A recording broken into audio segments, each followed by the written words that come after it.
ऐ साधक, तू केवल अकेला है, पूरा विश्व तेरे खिलाफ है। पूज्यपाद उड़िया बाबा, फिर भी तुझे अपने कदम नहीं रोकने, ऐसे चलना। ये नहीं कि चार के सहयोग से हम चल रहे हैं, नहीं। सिंहवती अकेले मार्ग है, हजारों के बीच में तो भी अकेले हैं, अकेले हैं तो अकेले हैं ही। चल चला चल राह में अनुभूतियों का ले सहारा, कौन तेरा साथ देगा, व्यर्थ में किसको पुकारा। या जिसको साथी बनाओगे तुम्हारे चिंतन को चुराएगा, तुम्हें परास्त करेगा, तुम्हें उठाएगा नहीं, उठाएगा तो केवल हरि गुरु। चिंतन में नहीं आना चाहिए हमारे और कोई सहयोगी, एकमात्र हरि गुरु के सिवा कोई सहयोगी नहीं। नाम जापक, सावधान, तुम्हारा तिरस्कार होगा। तुम्हें उस तिरस्कार से पराभूत नहीं होना, उदास नहीं होना, निराश नहीं होना। तुम्हें उत्साह संपन्न होकर नाम गाने सदा रुचि, तुम्हारा उत्साह बढ़ना चाहिए। सह गया, बड़ी कृपा हुई। जैसे कोई किसी ने गाली दिया, उपहास किया, और आप निकल गए तो आपके हृदय में शीतलता आएगी। सह गया, क्रॉस हो गए, एक परीक्षा में पास हुए। राधा राधा राधा, बड़ी कृपा श्री जी की। उसने बहुत अपमान किया, तिरस्कार किया और हमको क्रोधित करने की चेष्टा की, लेकिन हृदय में क्रोध नहीं आया, बचा लिया श्री जी ने। नाम की बड़ी कृपा, बड़ा आनंद आएगा, देख लेना। उस समय उपासक को आराध्य देव की विशेष कृपा समझनी चाहिए, जब तिरस्कार, अपमान, निंदा और झुकना पड़े। झुक गए तो उठ जाओगे, और उठ गए तो टूट जाओगे। ये मार्ग है, समझना। संसारी आदमी क्या देखा, झुका दिया ना, हाँ भैया हम झुक गए। जे ही तुम झुके तो इतने ऊंचे उठा दिए जाओगे कि वो देख नहीं पाएगा, वो ऐसे भी नहीं देख पाएगा, इतने ऊंचे उठ जाओगे। ये मार्ग का रहस्य समझना। जो इस मार्ग में है कि झुक नहीं सकता तो टूटना पड़ेगा, ये माया रौंद देगी तुम्हें। तृणादपि सुनिचेन, झुकना पड़ेगा। झुको, झुकने से ही तुम निकल जाओगे और ऐसी ऊंचाई पर चढ़ जाओगे कि कोई तुम्हें झुका नहीं सकेगा। वो समय आएगा। अतएव इस नाम की महिमा सुनने के बाद यदि नाम में प्रीति नहीं हुई तो पक्का दुर्भाग्य बहुत जोर का है। सदा सर्वत्रास्ते ननु विमलमाद्यम तव पदम, तथापेकम स्तोकम नहीं भवतरो पत्रम अभिनत, क्षणम जिह्वाग्रस्थम तव तु भगवन्नाम निखिलम, समूलम संसारम कृसति कतरत सेव्य मनयो। यद्यपि नाम बहुत पवित्र महामहिम है, निष्कल है, निष्कारण है, ब्रह्म स्वरूप है, तथापि महामहिम करुणामय है, इसलिए घोर पापी की भी जिह्वा नाम को ले सकती है। पर वही नामी सर्वत्र विराजमान है, किसी के भी दुख नहीं मिटा रहा। ध्यान देने का विषय, सर्वदा सर्वत्रास्ते ननु विमलमाद्यम तव पदम। यही परम पद स्वरूप भगवान सबके हृदय में विराजमान, लेकिन सकल जीव जग दीन दुखारी, सबके हृदय अछत विकारी, गोस्वामी जी लिख रहे हैं। लेकिन सकल जीव जग दीन दुखारी, क्यों ऐसा? बोले तहां वेदस कारण राखा, भजन प्रभाव संत श्रुति भाखा। भगवान के होने पर दुर्गति नहीं रुकी, लेकिन सदगुरु के हो जाने पर जो नाम दे दिया आप, सदगति नहीं रुक सकती। प्रभु ये देख लिया कि आपसे भी बढ़कर महिमाशाली और करुणामय आपका नाम है, पर यह है तो आपके हेतु की ही कृपा की हमारी जिह्वा पर आपका नाम आया, आप हमें गुरुदेव रूप से मिले।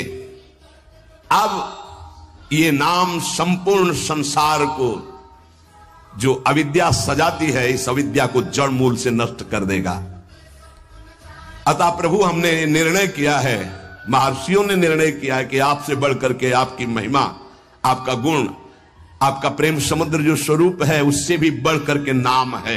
क्योंकि आपके होते हुए दुर्गति नहीं रुकी, लेकिन जब नाम हमारी जिह्वा पे आ गया तो सब बात बन गई। आपन्नः संस्कृतिम घोराम यन्नाम विविशो गृणन, ततः सद्यो विमुच्येत यदि बिभेति स्वयं भयम। हर जीव जन्म मृत्यु के चक्र में बड़ा घोर दुख प्राप्त कर रहा है। इस स्थिति में एक ही परम साधन साध्य महर्षियों ने निश्चय किया है, प्रभु का मंगलमय नाम। जो नाम उच्चारण करना प्रारंभ कर दिया वो स्वयं मुक्त हो जाता है और भगवान के नाम जापक भक्त से भयभीत होकर भय भाग जाता है, इसलिए वो निर्भय हो जाता है।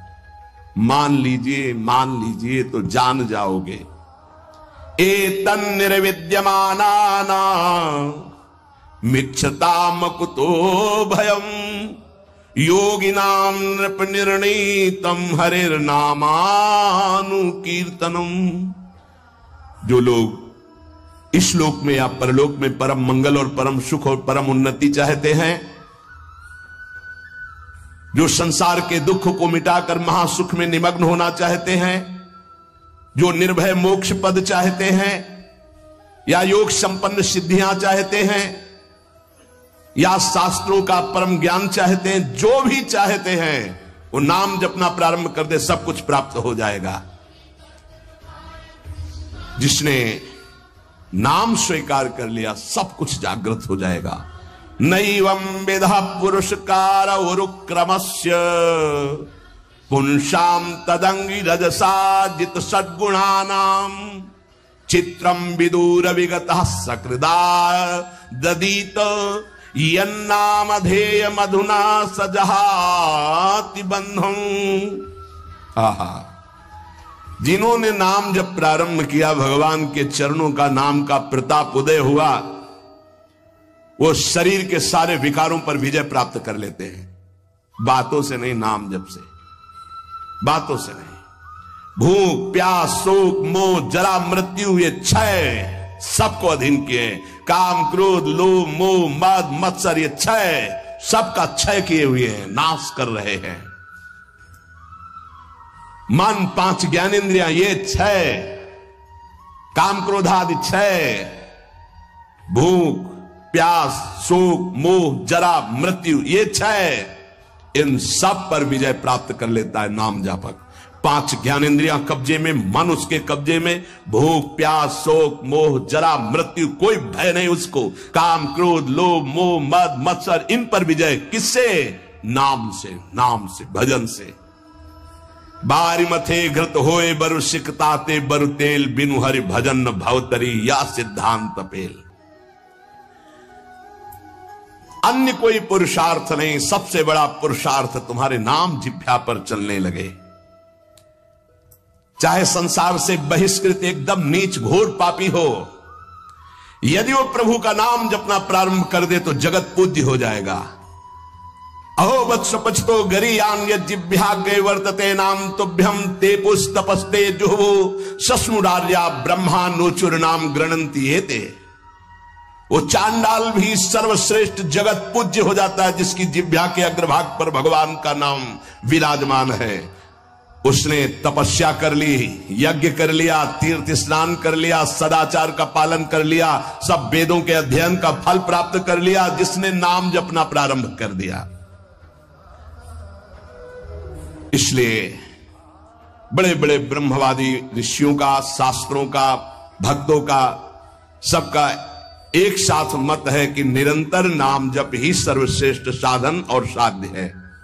ये बहुत बड़े महापुरुष हुए हैं, स्वामी श्री कृष्णानंद अवधूत जी, इनकी महिमा पीछे गंगा किनारे सुनने को मिली। बहुत उच्च कोटि के महापुरुष ये कह रहे हैं कि नाम जप करने वाले और कीर्तन करने वाले की सावधानियों का मैं वर्णन करता हूं। यदि सावधान रहे तो ऐसे नाम प्रकाशित होगा जिसकी महिमा आप सुन रहे हैं। जो नाम जप करने वाले हैं, कीर्तन करने वाले हैं, सबसे पहले उनको चाहिए कि अपने कुल विद्या रूप जाति और धन आदि के मद का सर्वथा तिलांजलि दे दें। कहीं किसी साधक की जाति पक्ष रूप पक्ष कुल ऐसा वैसा ये सब विचार न कर बैठे, नहीं तो नाम जप या कीर्तन आदि जो भगवत मार्ग स्वीकार किया उससे भ्रष्ट हो जाओगे। पूरा का पूरा तुम्हारा भजन छीन हो जाएगा, आगे का मार्ग बंद हो जाएगा। किसी संत, किसी वैष्णव, किसी नाम जापक के प्रति ऐसी भावना न करे। ये शरीर की पोशाक है, सबके अंदर वही तेज स्वरूप परमात्मा विराजमान है। ध्यान रखना, पोशाक धन के अनुसार मिलती है। बढ़िया पैसा है तो बढ़िया कपड़ा पहन लिए, ऐसे ही तपस्या और पुण्य के अनुसार पोशाक मिली। तो पोशाक तो नष्ट होने वाली, लेकिन पहनने वाला तो निर्विकार चिदानंद है। उपासक पहनने वाले को देखता है, पोशाक संसारी आदमी देखता है।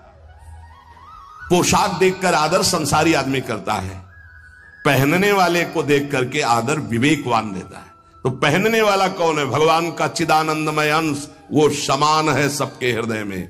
इसलिए आदेश करे, पहला, किसी कुल, विद्या, रूप, जाति, धन आदि का गर्व करके भजन मार्ग में मत चलना। विद्या, रूप, महत्व, कुल, धन, जौबन, अभिमान, सठ कंटक देखे जहां, राय न भक्ति निदान, राय न भक्ति निदान। स्वांग सब नगर नारी के, बिसैन हाथ बिकाए नहीं रिझवन भतारी के।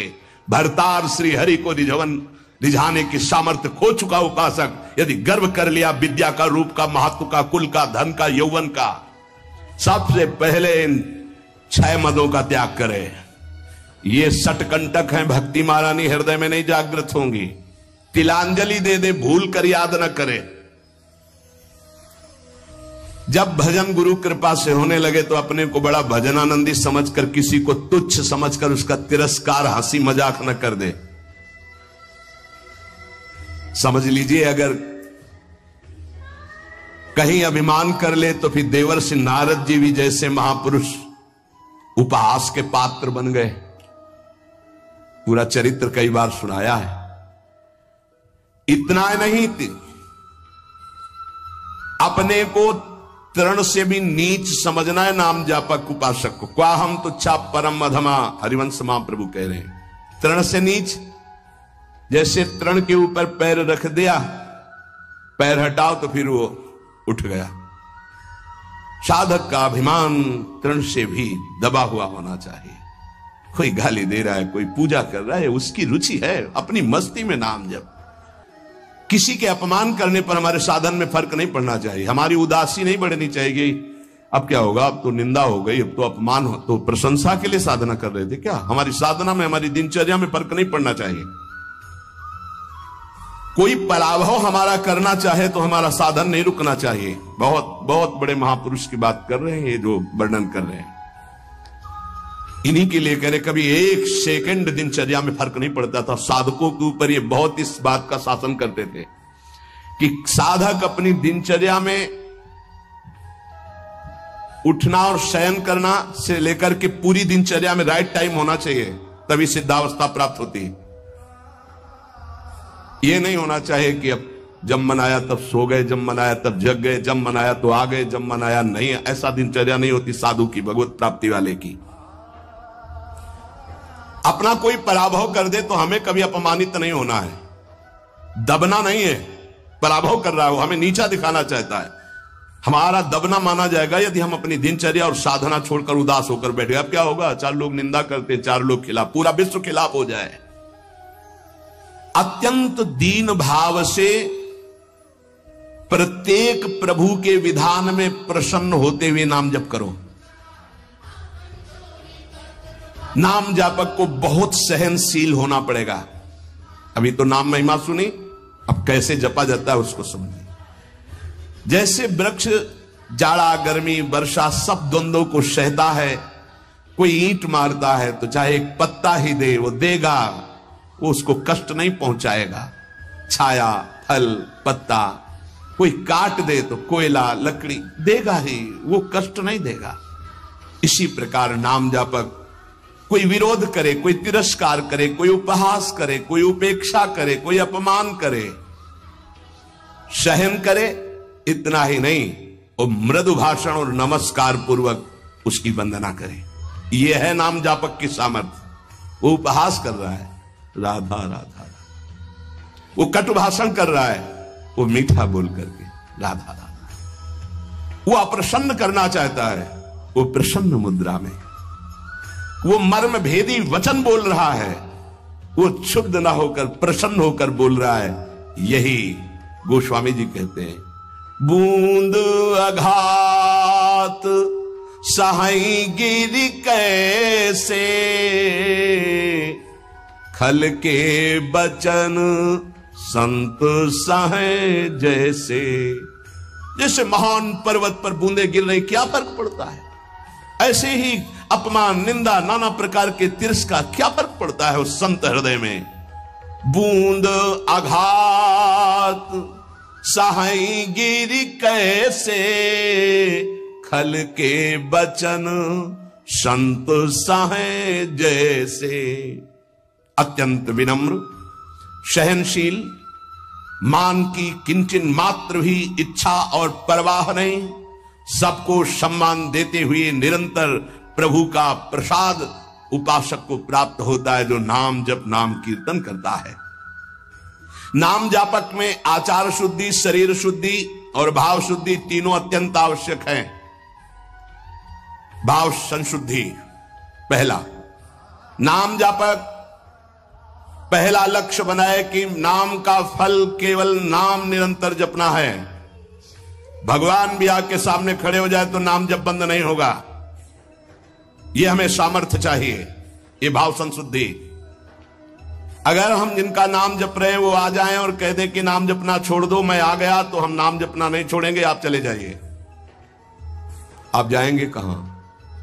पतंगो यथा तो मनुभ्रम में माणा, डोरी हाथ में है, पतंग प्रियालाल है, नाम है डोरी, राधा राधा राधा, जाओगे कहां? हमारे समीप रहोगे। पूज्य भाई जी महाराज, पूज्य गोस्वामी तुलसीदास जी महाराज, वो महान उपासक जो राम से भी बढ़कर के राम के नाम का आदर किए हुए हैं। प्रभु आए, नाम छूट गया तो नाम से बढ़कर नामी हो गया। प्रभु आए, नाम नहीं छूटा, तब नाम का आदर। यहां तो रुपया पैसा भोग सामग्री में नाम छूट जाता, प्रभु की बात क्या है? ध्यान दीजिए। भाव संशुद्धि, नाम जापक को, नाम कीर्तन करने वाले को पहले दृढ़ निश्चय करना है, किसी भी परिस्थिति में नाम का सौदा नहीं करेंगे, चाहे नामी ही क्यों ना आ जाए। नाम का फल है नाम में अखंड प्रीति हो जाना। श्री हरिवंश नाम का फल, हरिवंश नाम में रति। श्री हरिवंश नाम नित कहो, नाम प्रताप नाम फल लहो, नाम हमारी गति सदा। जैसे वह हरिवंश सुनाम पावे, तिन चरणन विश्राम, नाम रटन संतत करे। नाम नाम नाम हमारी गति, नाम हमारा साधन, नाम हमारा साध्य। भाव संशुद्धि, नाम जापक मान बड़ाई छूने न पावे, ईर्ष्या द्वेष परास्त न करने पावे, धन का लोभ, भोग सामग्री का लोभ मन में ना आने पावे। बहुत ध्यान से सुनो, बहुत बड़े महापुरुष, चूंकि इनकी महिमा पहले से सुने, बहुत प्रभावित हृदय है। ये बहुत एकांत प्रिय महापुरुष थे। इन सबसे ज्यादा इनकी प्रसिद्धि थी दिनचर्या। ये अपनी दिनचर्या को श्री भगवान मानने वाले और महान पुरुष, महान बैरागी, प्रतिग्रह शून्य और वस्तु स्थिति के बोध प्राप्त किए हुए अवधूत महापुरुष श्री कृष्णानंद स्वामी जी महाराज। मान बड़ाई नाम जापक को छूने न पावे, ईर्ष्या द्वेष छूने न पावे, लोभ भोगों का संग्रह प्रतिग्रह छूने न पावे। ये मलिन भाव सदैव दूर रहे। ये नाम जापक कीर्तन करने वाले उपासक दंभ ना आने पावे, दिखावा ना आने पावे, बनावटीपन ना आने पावे। ध्यान दीजिए, स्वामी जी कह रहे हैं आजकल नाम जापक कीर्तन और नाम जप की ओट में बड़ा अनर्थ कर रहे हैं। बड़े महापुरुष हैं, ये अपनी वासनाओं की पूर्ति का खेल खेलने लगते हैं। ये नाम का कीर्तन का दुरुपयोग करने लगते हैं। जिनको ज्ञान नहीं, ऐसे लोगों को फंसाकर अपनी वासना की पूर्ति करते हैं। ये आजीविका चलाने लगते हैं, अपने को भक्त कहलाकर पुजवाने लगते हैं, कीर्तन मंडली बना करके वासना की पूर्ति करने लगते हैं। ये महापुरुष हैं, इनकी बातें सुननी चाहिए। हृदय से दंभ पाखंड रोग नष्ट हो जाएगा। कीर्तनकार नाम जापक इस विरुद्ध आचरण को कभी छूने न दे अपने जीवन में, चरित्र में। मलिन भाव को दूर से ही रखे तो भाव संशुद्धि होती है। जिसका भाव शुद्ध हो जाता है, नाम जप और नाम कीर्तन में उसके सामने प्रभु दिखाई देते हैं। पक्का पक्का, इसमें कोई संशय नहीं। नाम जप का अगला फल है नामी की हर समय सानिध्य का अनुभव होना, उनके रूप का साक्षात्कार होना। केवल प्रभु को रिझाने के लिए हम कीर्तन करते हैं, नाम जप करते हैं, कोई और सुन ले उसके भाग्य, हम किसी और को सुनाने के लिए नहीं। पवित्र नामों का कीर्तन, पवित्र नाम का जप, अंतर और बाहर की पवित्रता, आनंद के लिए भाव संशुद्धि, अब आचार संशुद्धि। नाम जापक जिनके आचरण गंदे हैं और कहते हैं मैं नाम जप करता हूं, नाम कीर्तन करता हूं, ऐसे लोगों से बहुत दूरी बना के रखनी चाहिए। पूज्य महाराज जी कह रहे ये नाम का जप या नाम का कीर्तन का लाभ नहीं ले पाएंगे। जो लोग अपनी शास्त्रीय मर्यादा का त्याग करके पाश्चात्य सभ्यता का अनुकरण करते हैं और अपने को नाम कीर्तन या नाम जापक कहते हैं, भक्षाभक्ष का विचार नहीं, जितेंद्रियता नहीं, पवित्रता नहीं, इनको कभी नाम सफल नहीं हो पाएगा। यद्यपि ये भी नाम प्रीति से जपे तो उठ जाएंगे, पर ये नाम में दंभ करते हैं, पाखंड करते हैं, वासनाओं की पूर्ति का खेल खेलते हैं। अब जो कह रहे हैं बहुत समझने की बात है। हमारे शब्दों पर ध्यान दिया जाए। जो होटलों में जिनके विचार, जिनके आचरण अपवित्र हैं, ऐसे लोगों के द्वारा बने हुए भोजन को पाते हैं। जो अपवित्र बिस्कुट, डबल रोटी, बन, देखना महापुरुष जनों के वचन हैं। जो अपवित्र विचार, अपवित्र चरित्र, अपवित्रता का अपने जीवन में संचरण किए होटलों में बना रहे हैं, उनके हाथ का बना हुआ जो भोजन पाते हैं। जो अपवित्र बिस्कुट, डबल रोटी, बन, वो जो मोटा मोटा आता है, ओ नहीं आता है, वो इतना बड़ा मोटा आता है, उसमें लाल लाल ऐसे लगे होते हैं, बढ़िया तो सुधा रसम रसयितुम जिह्वास्तु में विवला नहीं हो पाएगा। यहां मना कर रहे, बंद तो बंद हो गया, बंद हो गया। सत्संग जो है सुनोगे तो रोज चाटा लगेगा। और सच्ची कह रहे हैं, अगर इसके अनुसार चल लोगे तो भजन बढ़िया बनने लगा। सात्विक भाव से ही भजन होता है। कम से कम अपने घर में जो रोटी बनाई जा रही, रोटी बन रही, श्री जी को भोग लग रहा, सात्विक तो है। कब बना, कैसे लोगों के द्वारा बना, क्या विचारधारा से बना, कितने दिन से वो बना रखा है।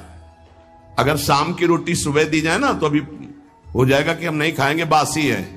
और 10 दिन, महीना भर का बनाओ, बन बंद क्या कहते हैं, नहीं 10-15 दिन की तो होती होंगी, 5-6 दिन 10 दिन की वो डबल रोटी होती। अब हमें तो ज्यादा कुछ पता नहीं, लेकिन होती होंगी क्योंकि दुकानों में बिकती हैं।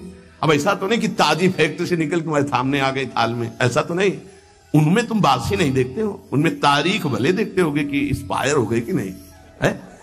अगर शाम की एक्सपायर हो गई तो भी चल जाएगी कि क्योंकि कल की तक देखो आप मना कर रहे हैं, अगर मान लो तो मान लो, नहीं सुबह नाश्ता बिस्कुटे से करने का मन होगा और आप मना कर रहे हैं। अपने घर की एक रोटी बना लो, हल्का सा नमक लगा के फिर पालो तो कैसा रहेगा। उसके साथ आप नाश्ता कर लो, एक रोटी बना लो। ये डबल रोटी की क्या जरूरत है, फिर डबल बुद्धि हो जाएगी, डबल रोटी में बुद्धि डबल हो जाएगी। बन बन नाम जप में बन नहीं लगेगा। हाँ, माला हाथ में बार बार ऐसे ऐसे करोगे, चर्बी बढ़ जाएगी। भजन के लिए भाई मना कर रहे स्वामी जी। होटलों का भोजन, बिस्कुट, डबल रोटी, बन, प्याज लहसुन से बना हुआ भोजन, फिर आगे तो बहुत ही निषिद्ध है जो अंडा मांस मदिरा आदि का सेवन करते हैं। ये जो लोग ऐसा भोजन करते हैं व्यर्थ में अपने को भजनानंदी और प्रभु प्रेमी बताते हैं। प्रभु प्रेमी कहकर अपने स्वधर्म का अपमान मत करो, अपने धर्म का तिरस्कार मत करो। ऐसा भोजन पाने वाला कभी भजनानंदी नहीं हो सकता। ये महापुरुषों के वचन है। कैसे चित्त शुद्ध हो सकता है? नियमानुकूल जिसने स्नान नहीं किया है, जिसके वस्त्र पवित्र नहीं, उसके हाथ का बनाया हुआ भोजन पा रहे हो होटल में, तुम्हारा चित्त शुद्ध हो जाएगा। सात्विक आहार का सेवन करने वाला ही, सात्विक वृत्ति वाला ही आगे भजन में बढ़ता है। जो राजसिक तामसिक भाव वाले पुरुषों के द्वारा बना बनाया भोजन स्पर्श कर लिया जाए तो उसमें रजोगुण तमोगुण आ जाता है। फिर जिनको पवित्रता का ज्ञान नहीं, होटल में खड़े हैं, वो नहाए हैं कि नहीं नहाए, वस्त्र कैसे हैं, उनका विचार कैसा है, वो शौचालय जाके कितनी पवित्रता करते हैं और दाल रोटी बना करके वो दे रहे हो। आप उसी कुर्सी में वही मांसाहारी पा गया है, वही तुम पा रहे हो, वही मांस बना है, वही तुम्हारा भोजन बना है, दाल रोटी फ्राई। अब उसके बाद जो तुम्हारे दिमाग की फ्राई होगी उसको कौन बचाएगा? रजोगुण तमोगुण जो तुम्हारे अंदर छाएगा, इसीलिए भजन की सिद्धि कहां जागृत हो रही। दंभ जरूर जागृत हो जाएगा, नाटक जरूर कर लोगे, लेकिन वास्तविक स्थिति थोड़ी आएगी। भगवत भजन के लिए तामसिक मलिन अपवित्र पदार्थ का सेवन दूर से ही त्याग दे। कई बार हमने प्रार्थना की कि प्याज लहसुन में कोई दोष नहीं, जहां आलू प्रकट होती है वहीं वो प्रकट होता है, उससे तमोगुण की वृत्ति बढ़ती, इसलिए हमारे संतों ने रोक दिया है। वो कोई हिंसा नहीं है, किसी जीव की तो हिंसा नहीं है। जैसे हमारे लिए आलू है, शकरकंद है, मूली है, इनके लिए खाने का आदेश है। कहीं कहीं गाजर निषेध, कहीं कहीं गाजर लेते भी है। अब ये जो प्याज लहसुन है केवल तमोगुण के कारण निषेध। तमोगुण आ जाने पर निद्रा आलस्य प्रमादोत्थम वो भजन में नहीं लग पाएगा। तो भजन विरोधी वृत्ति का हम त्याग करते, इसलिए हम उस तमोगुण भोजन का त्याग करते। उपासक को भोजन पर विशेष सावधानी। एक काहे को ये सब 20-30 मिनट का खेल है, भूख लगी है और ये 2 अंगुल की जबान में केवल वो मिनट भर वो जो घुमाया, बस उसी का स्वाद है। गले के नीचे गया और फिर तुरंत उगल दे, तो देखने लायक नहीं। बढ़िया जूस पियो, अंगूर अनार और मौसमी और सेव का, 2-4 घंटे में बदबूदार लवशंका बना के फेंक दिया। ये मशीन ऐसी गंदी है, केवल भजन बन जाए इसलिए। ये जो चाट चटोरापन है ना, कैसे भजन होगा भाई बताओ। स्वाद तो तुम ले रहे हो गोलगप्पा का, पानी पूरी कहते हैं क्या उसमें। वो जब हाथ से घोर रहा था तो सैनिटाइजर लगा के थोड़ी धोया था कि उसको पवित्र किया। क्या क्या कैसे कैसे वो पदार्थ बने, कैसे वो सामग्री बनी। तुम नाम जापक हो, भगवत प्राप्ति करना चाहते हो, दुकानों की बनी बनाई चीजें तुम खाकर भजन करना चाहते हो। चाहे कोई कितना परिपक्व अवस्था को प्राप्त हो, अशुद्ध भोजन होने पर भजन खींचना पड़ता है, और शुद्ध भजन होने पर भजन ईश्वरित से होता है। इसीलिए वो अनुभव करके, सिद्ध पुरुष ही अनुभव करके लिखते, साधकों के अनुभव थोड़ी होते हैं, सिद्धों के अनुभव है। तो हमें लगता है कि 2 मिनट की बातें, जबान के स्वाद की बात, भोजन को हमें सुधारना चाहिए। ये चीजें तो साधक को पानी ही नहीं चाहिए। देखो बहुत बढ़िया बात है, जाओ घर, एक परेठा बनाओ, नमक लगाओ, श्री जी को ऐसे अर्पित करो, आप पालो, बाल भोग आपका बढ़िया हो गया। बढ़िया रोटी बना लो, दाल बना लो, सब्जी बना लो, प्रभु को भोग लगाओ, तो उदर पोषण, सात्विक वृत्ति, भजनानंदी आपका स्वभाव बने। हम भजन करने वालों के लिए कह रहे कि प्रायः जितना सावधान रहोगे भोजन में उतना अच्छा रहेगा। भगवत भजन के लिए आपके शरीर और वस्त्र दोनों शुद्ध होने चाहिए। पवित्रता का निर्वाह करना ही होता है। आजकल तो बाथरूम के उतने वस्त्र धारण करो शौच में, जितने, या तो एक ऊनी हो तो वो चल जाएगा, वो वहीं रखा रहता है, उसको धारण किया, शौच आदमी गए, उसको उतार के रख दिया, पवित्र हुए, फिर वस्त्र धारण किए। अगर सूती वस्त्र आप पहन करके जाते हैं और वो कमर के निचले, तो वो धोना पड़ेगा आपको। जैसे बार बार जाना हो तो उनको ऊपर समेट लिया, क्लिप लगा ली। पवित्रता का व्यवहार करें। अगर आपका शरीर अपवित्र, आपके वस्त्र अपवित्र, आपका भोजन अपवित्र, तो परम पवित्र पुण्य श्लोक भगवान का नाम जप करो, भगवान का नाम कीर्तन कर पाओगे।